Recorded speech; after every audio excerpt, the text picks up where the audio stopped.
Kamusta na yung ano natin? Business natin. Balita ko, ang laki na ng lugi natin sa company. Lipat na yung mga investors na.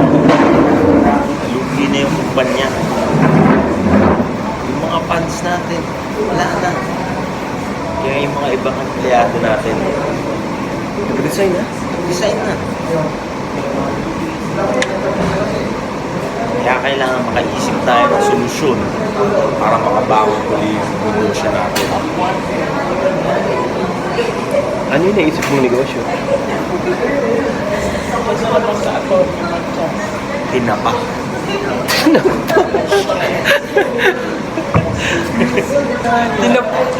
I-import natin? I-export natin?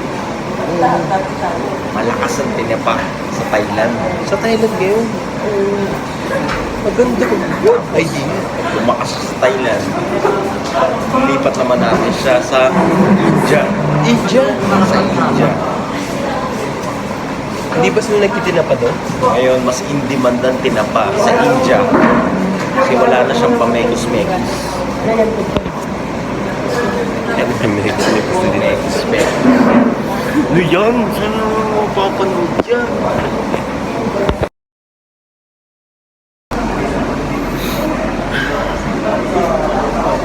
Tatanong ako sa'yo. Ano yun? Noong naiisip mong solusyon tungkol sa paglago ng populasyon dito sa Pilipinas. Solusyon? Solusyon. Para pigilan? Kasi patuloy yung pagrami ng mga tiyanak, mga bata sa lansangan. Parang wala akong maisip na idea eh. Abay, napaka-engot mo.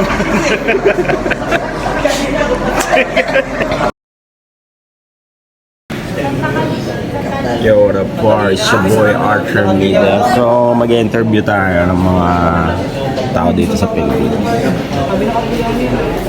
Issue ni dito. Tol, di ba kanina, pagpunta natin dun sa ano, gagas naman kanina doon, Oo. di ba? Oo. Tapos pagdaan natin kanina doon, dun, kanina pagbaba niya. Oo. Tapos, di ba yung pagbaba niya, nag-isngit ng kasin doon. Nakita mo yun? Hindi ko napansin eh. Kasi yun, di ba, kanina kasi tumatakbo siya, tapos yan, yun. Parang ngungo ka. Hindi ko marinig. Hindi, di ba? Ah? Kasi ito, di ba? Parang iba yung pandinig ko. Parang nangungungo ka. Kasi nga, di ba, kanina pagpunta natin doon sa Bukan Mom, doon. Hindi yan eh. Kunin mo yung badal sa kotse.